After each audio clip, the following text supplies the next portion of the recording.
क्या आप कभी अपने आप को कमजोर समझ बैठे हैं? क्या कभी आपके भीतर ये आवाज आई है, मुझसे नहीं होगा? अगर हाँ, तो यह कहानी सिर्फ आपके लिए है, क्योंकि यह महज एक कहानी नहीं, एक दीपक है जो आपके अंदर छुपी ताकत को फिर से जगाने आया है। सदियों पुरानी बात है। गंगा के किनारे एक घना, शांत और रहस्यमय जंगल था। उसी जंगल की गोद में बसा था एक प्रसिद्ध गुरुकुल, जहां शिक्षा मिलती थी, केवल किताबों से नहीं, बल्कि अनुशासन, तपस्या और आत्मबोध से। उस गुरुकुल के आचार्य थे गुरु वशिष्ठ, जिनका नाम दूर दूर तक आदर से लिया जाता था। राजाओं के पुत्र, योद्धाओं के वंशज, सभी वहां शिक्षा लेने आते थे। इन्हीं छात्रों में एक था शल्यराज। ना वो किसी राजा का बेटा था, ना उसके पास कोई विशेष कला या धन दौलत। वो था एक साधारण बालक, कमजोर शरीर, टूटा आत्मविश्वास और अक्सर डर की परछाइयों में जीता हुआ। लेकिन उसमें कुछ था, एक चुप्पी में छिपी आग, एक मन जो जानता था मुझे बदलना है, पर कैसे, ये उसे नहीं पता था।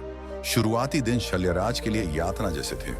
जब बाकी बालक सूर्योदय से पहले नदी में स्नान कर ध्यान में बैठ जाते, शल्यराज तब तक बिस्तर में पड़ा होता। जब सभी वेदों का उच्चारण करते, उसकी जुबान कांपती थी। कसरत के समय जहां अन्य दौड़ते उछलते, वो जमीन पर हांफता रह जाता। गुरु वशिष्ठ ने कभी उसे डांटा नहीं, लेकिन जब भी वो उसे देखते, उस नजर में कुछ था, एक भरोसा, एक पहचान, जैसे वो उसके अंदर छिपी ताकत को पहचान चुके हों। और फिर एक दिन जब अभ्यास के बाद शल्यराज अकेले बैठा, चुपचाप रो रहा था, गुरु वशिष्ठ धीरे धीरे शल्यराज के पास आए। उनकी आवाज में गहराई थी, पर स्वभाव में वही पुरानी मधुरता। वत्स, उन्होंने पूछा, क्यों रो रहे हो?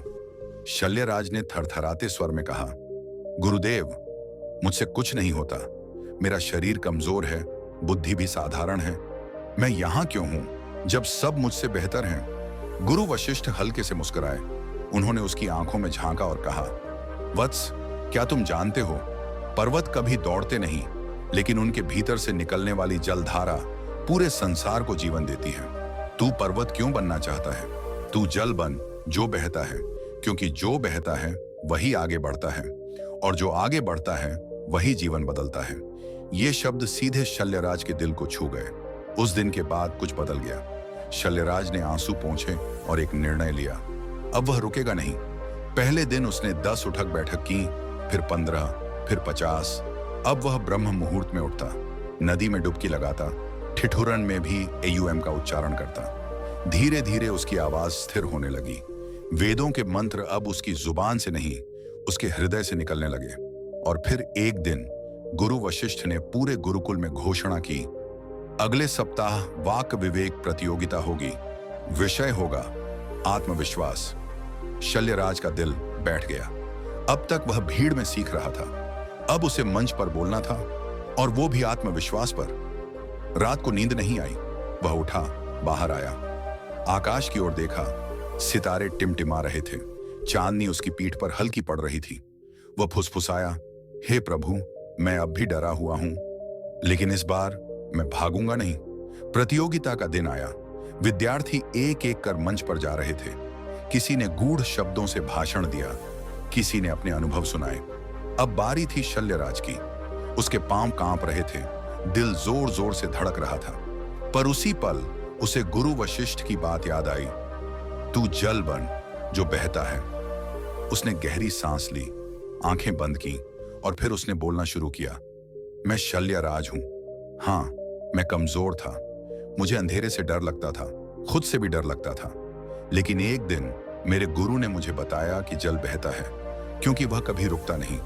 मैं भी रुका नहीं, हर दिन थोड़ा थोड़ा खुद को मजबूत बनाया, और आज मैं यहां खड़ा हूं सिर्फ ये कहने के लिए कि खुद को कमजोर मत समझो, क्योंकि जो खुद को कमजोर मान लेता है वो अपनी असली शक्ति से दूर हो जाता है। लेकिन जो उसे पहचान लेता है वो खुद को भी बदलता है और दुनिया को भी। पूरा गुरुकुल तालियों से गूंज उठा। गुरु वशिष्ठ मंच पर आए, शल्यराज के कंधे पर हाथ रखा और कहा, वत्स, अब तू वास्तव में राज बन गया है, अपने मन का, अपने कर्म का और अपने जीवन का। संध्या का समय हो चला था। गुरुकुल में शांति छा रही थी। पक्षियों की चहचहाहट मंद पड़ने लगी थी। शिष्य ध्यान की मुद्रा में बैठ चुके थे, लेकिन एक कोने में शल्यराज अब भी गुरु वशिष्ठ के चरणों में बैठा था। उसकी आंखें शांत थीं, पर मन में अब भी एक हलचल थी। उसने पूछा, गुरुदेव, आपने मुझे मेरी शक्ति दिखाई, लेकिन जब मैं अकेला होता हूं तब मेरी कमजोरियां मुझे घेर लेती हैं। ऐसे में मैं खुद को कैसे संभालूं? गुरु वशिष्ठ कुछ देर चुप रहे, फिर बोले, शल्यराज, हर मनुष्य के भीतर दो आवाजें होती हैं, एक जो गिराती है और एक जो उठाती है। जो सीख जाता है कि भीतर की सही आवाज को सुनना कैसे है, वही सच्चा विजेता बनता है। फिर वे उसे गुरुकुल की शांत नदी किनारे ले गए। वहां बैठकर उन्होंने एक पत्थर उठाया और पानी में फेंकते हुए बोले, जब भी तुम्हारे मन में यह विचार आए, मैं कमजोर हूं, तो उसे सत्य मत मानो। यह विचार केवल क्षणिक पत्थर है, वह डूब जाएगा। लेकिन तुम्हारा आत्मबल, तुम्हारी आत्मा, वह इस नदी की तरह अटल है, बहती रहेगी। शल्यराज की आंखें भीग गईं, पर इस बार वह रो नहीं रहा था, वह मुस्कुरा रहा था, क्योंकि अब वह जान चुका था, कमजोरी कोई स्थायी सत्य नहीं, बल्कि एक बीतता हुआ विचार है। शल्यराज अब गुरु वशिष्ठ की बातों को सिर्फ सुन नहीं रहा था, बल्कि उन्हें अपने भीतर समेट रहा था। उसकी सांसें गहरी हो चली थीं, जैसे हर शब्द उसके मन की दीवारों पर दस्तक दे रहा हो। गुरु वशिष्ठ ने धीरे से कहा, वत्स, अगर खुद को मजबूत बनाना है तो सबसे पहले अपने विचारों की रक्षा करना सीखो। जैसे कोई राजा अपने किले की रक्षा करता है, वैसे ही अपने मन के दरवाजे पर पहरा दो। हर वो सोच जो तुम्हें तोड़ने आए, उसे भीतर मत आने दो। उन्होंने आगे कहा, और सबसे बड़ी बात, खुद से कभी ये मत कहना कि मैं नहीं कर सकता। ये एक वाक्य है जिसने न जाने कितने साहसी लोगों को रोक दिया, पर जिसने इसे अपने जीवन से हटा दिया, वो इतिहास रच गया। थोड़ी देर के मौन के बाद शल्यराज ने धीरे से पूछा, लेकिन गुरुदेव, जब चारों ओर सब लोग यही कहते हों कि मैं कमजोर हूं, तब भी क्या खुद पर विश्वास रखना संभव है? गुरु वशिष्ठ मुस्कुराए। उन्होंने गहरी सांस ली और बोले, वत्स, दुनिया हमेशा तुम्हारी सीमाएं तय करने की कोशिश करेगी। लोग वही देखते हैं जो उनकी सीमित दृष्टि उन्हें दिखाती है, लेकिन वीर वो होता है जो अपनी पहचान लोगों की बातों से नहीं, अपनी आत्मा की आवाज से बनाता है। उन्होंने एक उदाहरण दिया।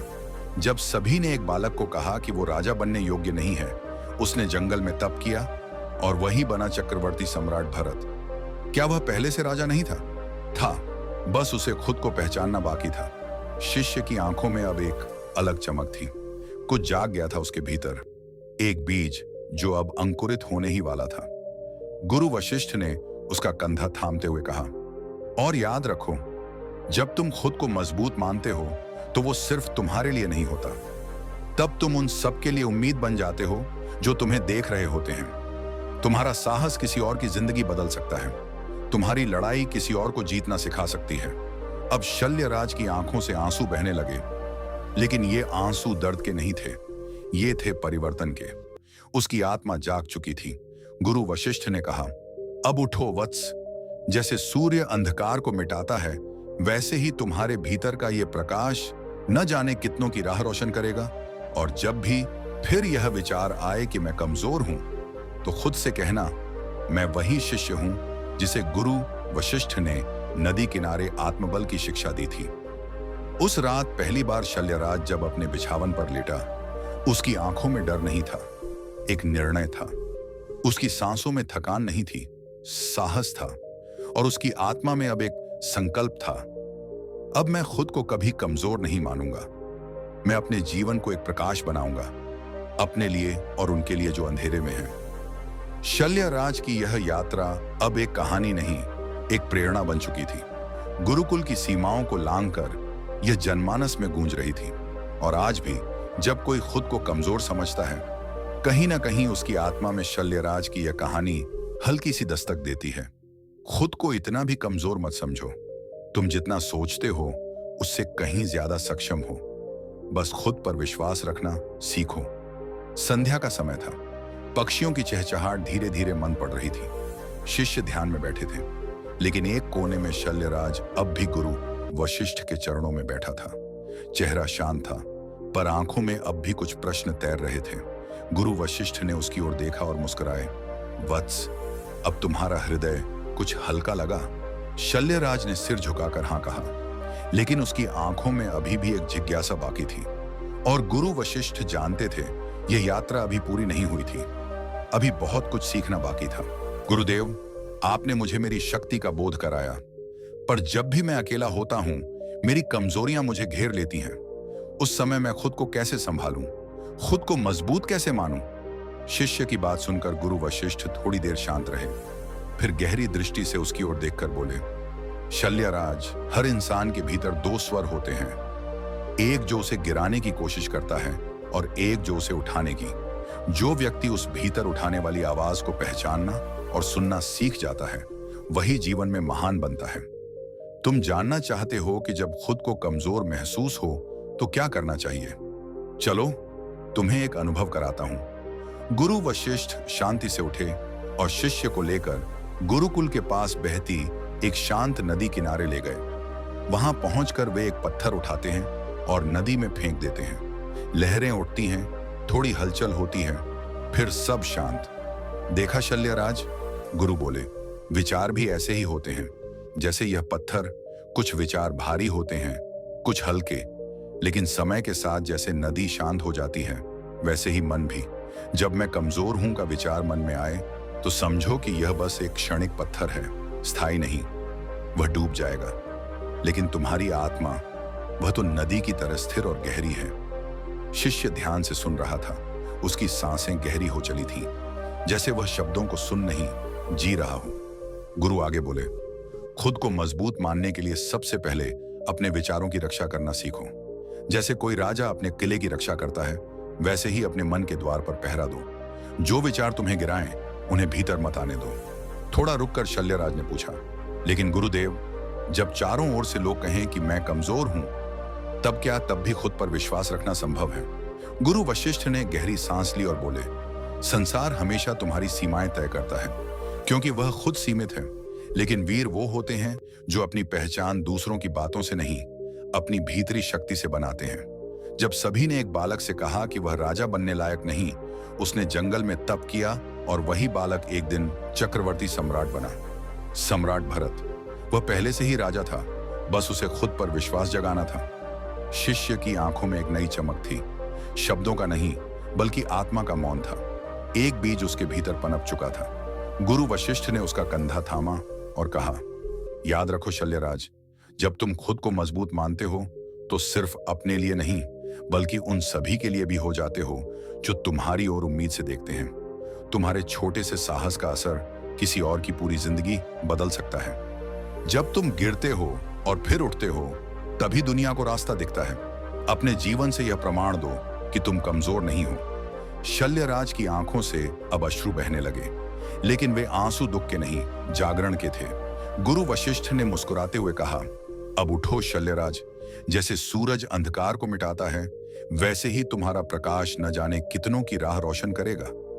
और जब कभी फिर यह विचार आए कि मैं कमजोर हूं, तो खुद से कहना, मैं वही शिष्य हूं जिसे गुरु वशिष्ठ ने नदी किनारे बैठाकर आत्मबल सिखाया था। उस रात जब शल्यराज अपने शैया पर लेटा, तो उसकी आंखों में डर नहीं था, निर्णय था। उसकी सांसों में थकावट नहीं, साहस था। और उसकी आत्मा में अब एक वचन था, मैं कभी खुद को कमजोर नहीं मानूंगा। मैं अपने जीवन को एक प्रकाश बनाऊंगा, खुद के लिए और उन सब के लिए जो अंधेरे में हैं। शल्यराज की यह यात्रा एक प्रेरणा बन गई। गुरुकुल की सीमाओं से निकलकर यह कहानी जनमानस में गूंजने लगी। आज भी जब कोई खुद को कमजोर समझता है, तो कहीं ना कहीं उसकी आत्मा में शल्यराज की यह यात्रा दस्तक देती है और कहती है, खुद को इतना कमजोर मत समझो। तुम जितना सोचते हो उससे कहीं ज्यादा मजबूत हो। बस खुद पर विश्वास रखना सीखो।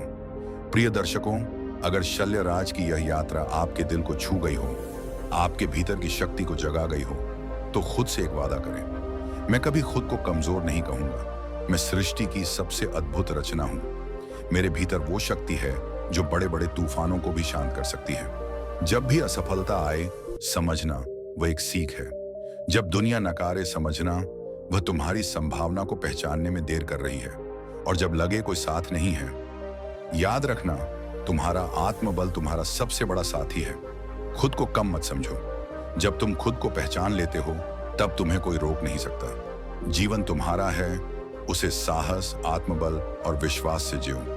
अगर यह कहानी आपको प्रेरणादायक लगी हो तो कृपया इसे लाइक करें, शेयर करें और हमारे चैनल द बुधा स्टोरी को सब्सक्राइब करें।